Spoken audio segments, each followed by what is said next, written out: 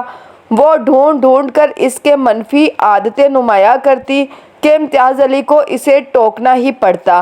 امتیاز صاحب اس کی بھلائی کے پیش نظر اسے ڈپٹتے یا سزا دیتے، جس سے باپ اور بیٹی کے درمیان خلیج بڑھنے لگی۔ جگنو کا اعتماد ختم ہوتا گیا، وہ سب کے سامنے آنے سے ڈرنے لگی اور آہستہ آہستہ بالکل ہی منظر سے ہٹ گئی۔ جب روزگار کے سلسلے میں امتیاز صاحب کو باہر جانا پڑا تو جگنو بالکل ہی اکیلی ہو کر رہ گئی۔ رخشندہ بیگم اب کھل کر اس کے خلاف میدان میں آ گئی تھی، بات بات پر اسے جھڑکتی۔ جگنو پہلے تو سمجھ نہیں پائی، جب سمجھی تو اس نے اپنے ارد گرد حفاظتی لکیر کھینچنا شروع کی اور دفاعی انداز اپنا لیا۔ اب وہ کسی کے کچھ کہنے سے بیشتر ہی اتنا شدید رد عمل دیتی کہ سب اس سے بات کرتے بھی ڈرنے لگے تھے۔ ہر طرح کی ذمہ داری سے بچنے کے لیے اس نے لاپرواہ سا انداز اپنا لیا تھا۔ بدتمیزی، بے ڈھنگے پن اور حد سے بڑھے ہوئے اعتماد نے اس کی شخصیت میں بگاڑ پیدا کر دیا تھا۔ اس کی زندگی میں اگر کچھ اچھا تھا تو وہ چاند تھا۔ چاند بھی اسی کی طرح اکیلا تھا، ابروں کے درمیان رہتے ہوئے بھی تنہا اور اداس۔ چاند بہت خاموش طبع تھا۔ جگنو جب بھی اس سے ملتی بے تکان باتیں کیا کرتی۔ پہلے پہل تو چاند اس سے فاصلے پر رہتا۔ جگنو کے مسلسل خلوص اور محبت سے مانوس ہونے میں چاند کو وقت نہیں لگا۔ اس کی بے ریا محبت سے چاند کی زندگی روشن ہو گئی تھی، اسی لیے چاند اسے جگنو کے نام سے پکارنے لگا، جو آگے جا کر سب کی زبان پر چڑھ گیا تھا۔ چاند اور ولی جگنو کے ماموزاد تھے، دونوں ایک ہی سکے کے دو رخ تھے۔ وہ دونوں جڑواں بھائی تھے۔ چاند کا تعلق ایک ایسی جنس سے تھا جس کا شمار نہ مردوں میں ہوتا تھا نہ ہی عورتوں میں۔ ولی ایک ایسا چاند تھا جس پر چاند نام کا گرہن پیدائش کے ساتھ ہی لگ گیا تھا۔ ان کے والد چاند کو دیکھ کر ولی کی بھی خوشی نہیں منا سکے تھے۔ چاند کو بھی اپنے گھر میں وہ پیار توجہ نہیں مل سکا تھا جو ایک نارمل بچے کو ملتا ہے، جو اسی گھر میں ولی کو ملتا تھا۔ ولی بچپن سے ہی بہت حساس تھا، اسے گھر میں ملنے والی محبت کی تفریق کا یہ دوہرا رویہ سخت ناپسند اور نامنظور تھا۔ ولی اپنے باقی بہن بھائیوں کی طرح حالات پر بھی کبھی سمجھوتا نہیں کر سکا۔ وہ ہمیشہ اس بات پر کڑتا کہ چاند کے ساتھ یہ مساوی سلوک کیوں؟ بہن بھائیوں کا رویہ بے حد ہیتک آمیز تھا، مگر ہمیشہ سے ایسا نہ تھا۔ پہلے پہل وہ سب چاند سے بھی ویسی ہی محبت سے پیش آتے تھے جو اس کا حق تھا۔ آہستہ آہستہ گزرتے وقت کے ساتھ ساتھ جب سب کو ادراک ہوتا گیا کہ چاند ایک نارمل بچہ نہیں ہے بلکہ اس کا تعلق ایک ایسی جنس سے ہے جسے بہت حقارت کی نظر سے دیکھا جاتا ہے، معاشرے کی ناہمواریوں، بدسلوکیاں کسی سے ڈھکی چھپی نہ تھی۔ چاند کے جرم کی سزا صرف چاند کو ہی نہیں باقی بہن بھائیوں کو بھی طعنے، تشنع، امتیازی سلوک اور قطع تعلقی سے ملتی، جس سے ان کے دل میں چاند کے لیے نفرت پیدا ہوتی گئی۔ چاند سے نفرت کی دوسری سب سے بڑی وجہ بہنوں کے رشتوں میں ہونے والی رکاوٹ تھی۔ رہے ماں باپ تو وہ اسی معاشرے کا حصہ تھے، انہیں یہیں رہ کر باقی بچوں کی ذمہ داری بھی نبھانی تھی۔ ابرار صاحب نے اپنے سالے امتیاز علی کے کہنے پر چاند کو ایک خاص عمر تک پہنچنے پر ایک اسی جنس کی بہت اچھی جماعت کے حوالے کر دیا تھا۔ ابرار ہر ماہ چاند کی دیکھ ریکھ اخراجات کے لیے ایک مخصوص رقم ان کے حوالے کرتے تھے۔ وہ چاند کا پورا خیال رکھتے۔ ولی یہ سب قبول نہیں کر سکا تھا۔ یہیں سے اس کی اپنے والد اور پھوپھا امتیاز سے رنجش کی ابتدا ہوئی۔ جڑواں ہونے کی وجہ سے اسے چاند سے خصوصی لگاؤ تھا۔ وہ چاند کے ساتھ رہنا چاہتا تھا۔ ابرار احمد بیٹیوں کے رشتوں میں پیدا ہونے والی رکاوٹوں کو مد نظر رکھتے ہوئے کسی سے چاند کا ذکر تک نہ کرتے تھے۔ ولی اس بات پر بھی بہت کڑتا۔ وہ چاہتا کہ انہیں یہ بات کسی سے چھپانی نہیں چاہیے۔ ولی بچہ تھا، اسے یہ علم نہیں تھا کہ اس بات کے چھپانے سے ان کے کتنے مسائل خود بخود حل ہو جاتے تھے۔ ولی کی ماں انہی باتوں اور بدمزگیوں کی وجہ سے مسلسل بیمار رہنے لگی تھی۔ انہیں کینسر جیسی موذی بیماری لاحق ہو گئی تھی۔ ان کے گھر میں امتیاز علی کا کردار بے حد اہم تھا۔ وہ ہر دکھ میں ابرار احمد کے شانہ بہ شانہ کھڑے ہوئے۔ خاص طور پر جب سعدیہ بیمار تھی، وہ ولی کو سمجھاتے کہ وہ کتنی بیمار ہے، وہ ان کا خیال کرے اور حالات کو قبول کرے، اس میں سب کی بہتری ہے۔ ہر طرح سمجھانے پر بھی ولی اپنی والدہ کے آخری وقتوں میں چاہتے ہوئے بھی ان کے قریب نہیں رہ سکا۔ ولی اپنی ماں کی بے بسی نہیں جانتا تھا کہ وہ خوش نہیں ہے، بلکہ مصلحتاً خاموش تھی۔ ولی ان سب باتوں کو سمجھنے کے لیے بہت چھوٹا تھا۔ اسے صرف چاند مظلوم نظر آتا تھا، باقی سب اسے مجرم لگتے تھے۔ سعدیہ بیگم کو چاند کی جدائی کے بعد ولی کی بے رخی اندر ہی اندر کھاتی رہی۔ ایک دن بہت خاموشی سے انہوں نے اس دنیا سے منہ موڑ لیا۔ ان کے جانے کے بعد ولی کو معلوم ہوا کہ اس گھر میں اپنی ماں کے بغیر وہ کتنا ادھورا تھا۔ اب باقی بہن بھائی کھل کر اس کی بھی مخالفت کرتے۔ وہ چاند سے ملنا چاہتا تھا، ہر کوئی اعتراض کرتا۔ بڑے زبیر بھائی کی شادی کا وقت ہوا تو ولی نے پھر وہی سوال اٹھایا۔ باقی سب کی طرح زبیر کی بیوی سے بھی چاند کو چھپایا گیا۔ حفصہ آپا کی منگنی پھوپھا کی دوسری بیوی کے بھائی سے طے ہوئی تھی تو سب ٹھیک تھا۔ امتیاز علی نے ایک بار پھر حفصہ آپا کے سسرال میں چاند کو سب سے چھپانے کا مشورہ دیا تھا۔ ولی کو یہ بات قطعی پسند نہیں آئی۔ وہ اسی بات پر تکرار پر آمادہ تھا کہ ابرار صاحب نے اس دن حتمی فیصلہ لیا۔ ولی سے دو ٹوک بات کرنے کا امتیاز علی بھی اپنے سالے کی تاریخ طے کرنے کے سلسلے میں موجود تھے۔ ولی تم ابھی چھوٹے ہو، ان باتوں کی نزاکت کو نہیں سمجھتے۔ جب اس قابل ہو جاؤ گے تو خود کو میری جگہ رکھ کر دیکھنا، سب سمجھ میں آ جائے گا۔ وہ بہت تحمل سے ولی کو سمجھا رہے تھے۔ ٹھیک ہے بابا، آپ مجبور ہیں، میں تو نہیں۔ میں تو چاند کے ساتھ رہ سکتا ہوں، اسے میری ضرورت ہے۔ ولی اس کی بات اور ہے۔ ابرار صاحب نے اسے غصے سے دیکھا تھا۔ وہ جن لوگوں کے ساتھ رہتا ہے وہ اس کی ہم سے بہتر حفاظت کر سکتے ہیں، کیونکہ وہ ان میں سے ایک ہے، سمجھو ولی۔ اور ہم تمہارے یہاں نہ رہنے پر دنیا کو کیا جواب دیں گے؟ وہ خوش نہیں ہے، میں نے اسے اداس دیکھا ہے ہمارے بغیر۔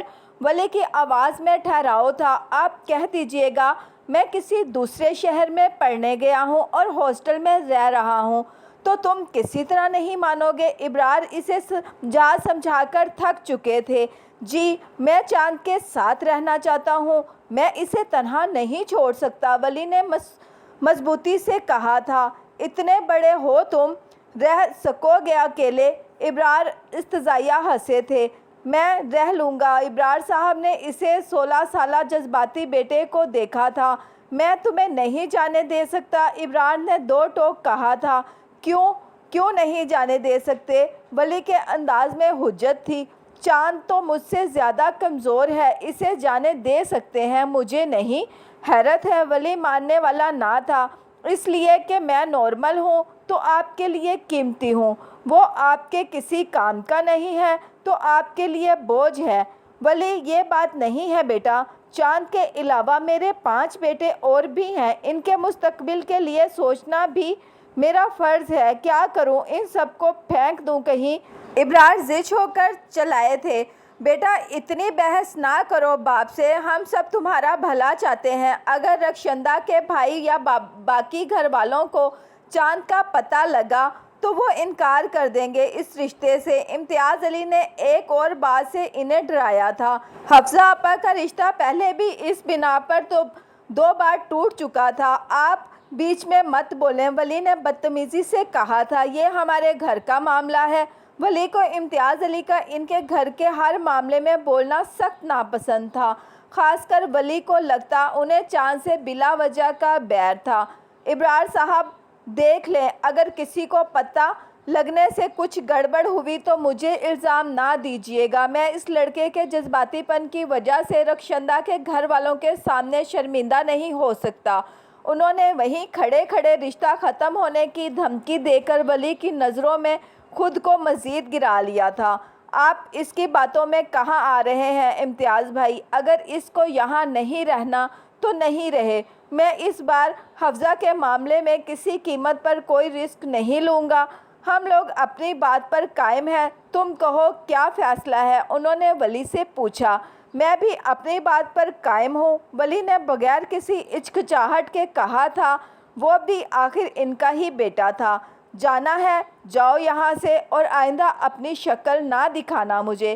ابرار اس کی ہر دڑمی پر شدید اشتعال میں آ گئے تھے۔ ان کی اونچی آواز سن کر پورا گھر وہاں جمع ہو گیا تھا۔ ٹھیک ہے میں جا رہا ہوں بابا، ولی نے کہہ کر اپنا ضروری سامان پیک کیا تھا۔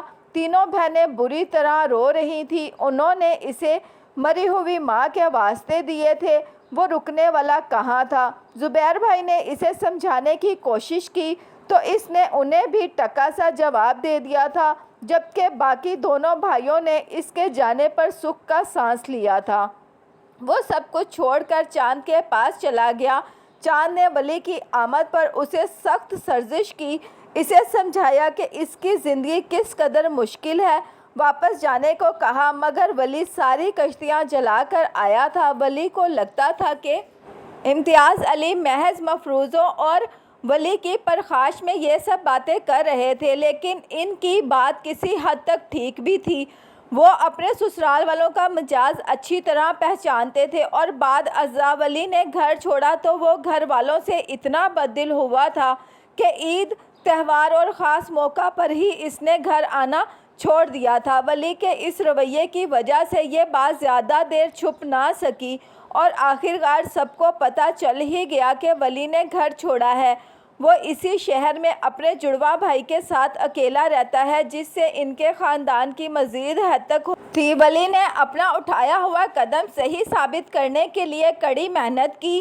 وہ جب گھر سے نکلا تھا تو فرسٹ ایئر میں تھا۔ ابتدا میں اس نے انگریزی اور حساب کی ٹیوشنز پڑھانا شروع کی، وہ جن سے اس کی اچھی گزارے لائق آمدنی ہو جاتی۔ وہ کراٹے بلیک بیلٹ میں تھا۔ اس نے اپنے ایک چھوٹے سے کمرے میں علاقے کے بچوں کو مارشل آرٹ سکھانا بھی شروع کیا، جو بعد میں آگے جا کر ایک بڑے مارشل آرٹ کلب میں تبدیل ہو گیا تھا۔ پڑھائی کے ساتھ ساتھ وہ ایک جگہ پارٹ ٹائم ایک پرائیویٹ کیفے میں مینجمنٹ کی جاب کیا کرتا تھا۔ ولی کی محنت دیکھ کر کوئی بھی کہہ سکتا تھا کہ اس لڑکے کا مستقبل روشن ہے۔ جگنو اپنے ماموں کے ہاں ولی اور چاند کی گہری حساس محبت دیکھی تھی۔ جگنو نے دیکھا کہ ولی نے چاند کی خاطر کس قدر کڑی ریاضت کی تھی۔ اس نے دیکھا تھا کہ ولی کیسے چاند کے لیے ہر جگہ ڈھال بنا ہوا تھا۔ ولی چاند کا مسیحا تھا۔ شاید جینے کے لیے ہر شخص کو ایک مسیحا و غمگسار چاہیے ہوتا ہے، اسی لیے جگنو جانے انجانے ولی میں اپنا ہمدرد تلاش کرنے لگی تھی، اور اسی تلاش میں وہ جانے کب سے ولی کو اس قدر چاہنے لگی کہ اسے خود بھی خبر نہیں ہوئی تھی۔ جگنو جگنو جگنو ابھی تک نرم گرم بستر میں خواب خرگوش کے مزے لے رہی تھی جب اسے رخشندہ بیگم کی گسیلی آواز سنائی دی۔ وہ جی بھر کر بدمزہ ہوئی، چاروں ناچار اٹھنا ہی پڑا۔ کیوں چلا رہی ہیں؟ جگنو نے جمائی روکتے ہوئے پوچھا۔ جوان جہان لڑکی کے ہوتے ہوئے ماں ہلکان ہو رہی ہے۔ رخشندہ بیگم اسے دن میں کئی مرتبہ یاد دہانی کرواتی کہ وہ ستیلی ہی سہی اس کی ماں ہے۔ ان کے اس جملے پر جگنو کی نیند سے ادھ کھلی آنکھیں پوری کھل گئی تھیں۔ جا کر ناشتہ بناؤ، مجھے اسکول جانا ہے، پیرنٹس ٹیچر میٹنگ ہے۔ شایان، ارسلان، ماہم، طلحہ چاروں ہی اسکول میں پڑھتے تھے۔ جگنو سنتے ہی بستر سے نکلی تھی، اس لیے نہیں کہ وہ فرما بردار تھی، اس لیے کہ آج اسے چاند کے گھر جانا تھا اور ان کا انکار یا بدتمیزی کی صورت وہ ان کے جانے پر پابندی بھی لگا سکتی تھی۔ یہ اس کا بچپن سے معمول تھا۔ پہلے مومانی حیات تھی تو وہ ہر وقت ماموں کے گھر رہتی۔ مومانی کے انتقال کے بعد جب حالات بدلے، چاند اور ولی الگ رہنے لگے تو اس نے خود ہی وہاں جانا ترک کر دیا۔ حفصہ آپا کی منگنی جب تک رخشندہ بیگم کے بھائی کے ساتھ رہی، وہ تب بھی کبھی کبھار ان کے ساتھ جایا کرتی۔ ان کی منگنی ختم ہونے کے بعد دونوں خاندانوں کے تعلقات ختم تو نہیں ہوئے کہ امتیاز علی نے منگنی ختم ہونے کی وجہ صرف اور صرف ولی کی ہٹ دھرمی کو قرار دیا تھا، اور یہ سچ بھی تھا۔ جگنو کو ان سب باتوں سے کوئی سروکار نہ تھا۔ اسے چاند اور ولی ہر حال میں عزیز تھے۔ خاندان میں ان دونوں کو جو ہیں جیسے ہیں کی بنیاد پر قبول کرنے والی وہ پہلی انسان تھی۔ وہ ماموں کے بجائے چاند کے گھر جانے لگی۔ امتیاز صاحب روزگار کے سلسلے میں بیرون ملک گئے تھے، انہیں اس کے وہاں جانے کی خبر نہ ہوئی۔ رخشندہ بیگم سب جانتے ہوئے بھی امتیاز علی کے علم میں نہ لائیں کہ وہ اس بہانے گھر سے کہیں جاتی تو تھی، وہ ہوتی تو گھر پانی پت کا میدان بنا رہتا۔ چاند پرائیویٹ تعلیم حاصل کر رہا تھا، سو ہر وقت گھر پر ہوتا۔ چاند اپنی ہر کیفیت جگنو سے بانٹتا، وہ باتیں جو وہ کسی اور کے سامنے نہیں کر سکتا تھا وہ بڑے آرام سے جگنو سے کیا کرتا۔ وہ جگنو کو بتایا کرتا کہ کیوں وہ لوگوں کا سامنا کرنے سے گھبراتا ہے، اس کی بڑھتی عمر کے ساتھ بدلتی وضاحت اسے کیا کیا مشکل درپیش آتی ہے۔ جگنو اس کا دھیان بٹاتی، اسے سمجھاتی کہ یہ سب زندگی کا حصہ ہے، زندگی میں کوئی مکمل نہیں ہوتا۔ جگنو اور چاند ایک دوسرے کے لیے دائرہ سکون کی حیثیت رکھتے تھے۔ وہ دونوں ساتھ مل کر کوکنگ شو دیکھا کرتے، کھانے کی مختلف تراکیب مل کر بناتے۔ چاند اور جگنو کی دوستی دیکھ کر ولی بھی خاموش رہتا کہ چاند سے بے حد محبت کرنے کے باوجود بھی ولی اور چاند کے بیچ ایک فاصلہ تھا، کیونکہ ولی دوست سے زیادہ اس کا ناصح تھا۔ ولی کو لگتا چاند کو دوست کی ضرورت ہے، اسی لیے جگنو کے تمام تر بچپنے کے باوجود اس نے کبھی ان دونوں کو ملنے سے نہیں روکا تھا۔ چل جگنو، سلائی سیکھتے ہیں یوٹیوب سے۔ واہ جگنو، کتنے اچھے چاول بنائے ہیں۔ جگنو، تیرے ہاتھ میں بہت ذائقہ ہے۔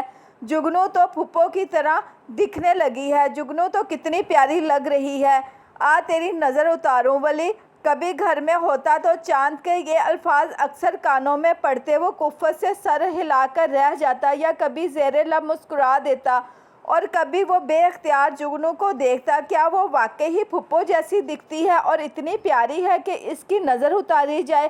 ولی کچھ بھی سوچتا، چاند کو اپنی چھوٹی سی دوست بہت عزیز تھی۔ ہر چیز معمول پر ہی تھی کہ ایک دم جگنو میں کچھ تبدیلیاں رونما ہوئی، چاند کی نظر سے چھپ نہ سکی۔ اب اس کے دل میں چھپی چاہت اس کے ہر انداز سے جھلکنے لگی تھی، وہ ہر وقت کھوئی کھوئی رہتی تھی۔ ولی گھر پر نہیں ہوتا تو چاند کو اس کی نگاہیں کسی کو کھوجتی ہوئی سی محسوس ہوتی۔ چاند نے کئی بار پوچھا کہ اسے کیا ہوا ہے، جگنو نے کچھ نہیں کہہ کر ٹال دیا۔ اس کے جواب سے چاند مطمئن نہیں ہو سکا تھا۔ جگنو کے الجھے رویے سے پریشان ہو کر چاند نے کئی بار اسے کریدا تو وہ پھوٹ پھوٹ کر تو کیوں رو رہی ہے، کیا ہوا ہے؟ چاند مزید تشویش میں مبتلا ہو چکا تھا۔ چاند میں جگنو جھجک جھجک کر چپ ہوئی تھی۔ ہاں کیا؟ چاند وجہ جاننے کے لیے بے چین تھا۔ چاند میں اس کے بغیر نہیں رہ سکتی، یہ جگنو نے اٹک اٹک کر کئی بات ادھوری چھوڑ دی تھی۔ چاند کیسے سمجھ سکتا تھا؟ اس کے تو وہم و گمان میں بھی نہ تھا۔ کس کے بغیر نہیں رہ سکتی؟ چاند نے پوچھتے ہوئے دل میں دعا کی کہ وہ ہو نہ ہو جو سمجھ رہا ہے، ولی کے بغیر نہیں رہ سکتی۔ جگنو نے بہت مشکل سے یہ لفظ ادا کیے تھے، وہ یہ بوجھ اٹھائے اٹھائے تھک چکی تھی۔ یہ کیا کہہ رہی ہو جگنو؟ چاند کو لگا اس نے کچھ غلط سنا ہے، وہ اتنا حیران تھا کہ اسے اپنے محسوسات بیان کرنے کے لیے الفاظ نہیں مل رہے تھے۔ ہاں چاند، میں ولی کے بغیر نہیں رہ سکتی،